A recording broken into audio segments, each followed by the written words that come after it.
Hello, in this video we're gonna check if there's a fingerprint sensor on OPPO Find N2 Flip.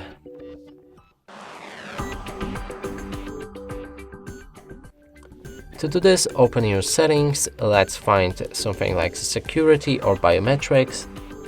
Here it is, passwords and security. There's a fingerprint.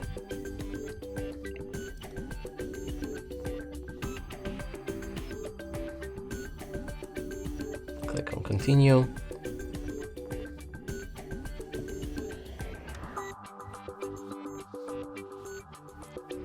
Now the fingerprint is located right here and that confirms it. This device does have it.